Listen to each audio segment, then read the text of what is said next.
கடாரத்தின் கதிரவன். அத்தியாயம் 9. மலரும் காதல். மருத்துவச்சாலையின் அமைதியான இரவை அந்த நஞ்சுண்ட வீரனின் வருகை முற்றிலுமாக சிதைத்திருந்தது.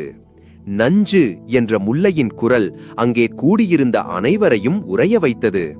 படுக்கையிலிருந்த ஆதவனின் உள்ளம் அவன் காலிலிருந்த புண்ணின் வலியை மறந்து கூர்மையாக சிந்திக்கத் தொடங்கியது. இது தற்செயலானதல்ல, இதுவும் அந்த சதித்தொடரின் ஒரு கண்ணி. தலைமை மருத்துவர் ஆரியப்பட்டர் சற்றும் கலக்கமடையவில்லை.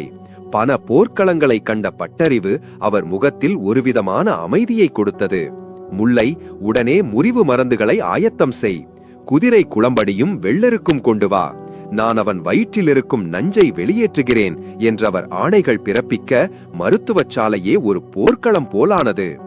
முல்லை ஒரு தேர்ந்த மரத்தியைப் போல செயன்பட்டாள். அவள் விரல்கள் மின்னல் வேகத்தில் மூலிகைகளை அடையாளம் கண்டு அரைத்து சாறு பிழிந்தன.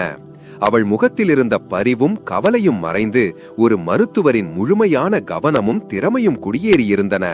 அவள் அழகை நுகர்ந்து கொண்டிருந்த ஆதவன் இப்போது அவளின் அறிவையும் ஆற்றலையும் கண்டு வியந்தான். காதல் நன்மதிப்பின் மீது கட்டப்படும் போதுதான் அது ஆழமாக வேரூன்றுகிறது. ஆதவனின் நெஞ்சில் முல்லை மீதான காதல் இப்போது பெரும் நன்மதிப்பாகவும் உருமாற்றம் பெற்றது.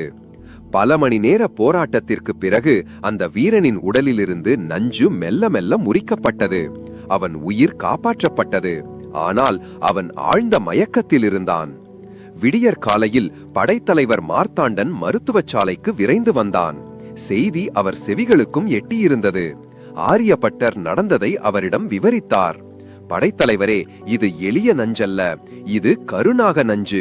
மலைவாழ் மக்கள் பயன்படுத்தும் ஒரு வகை கொடிய நஞ்சு.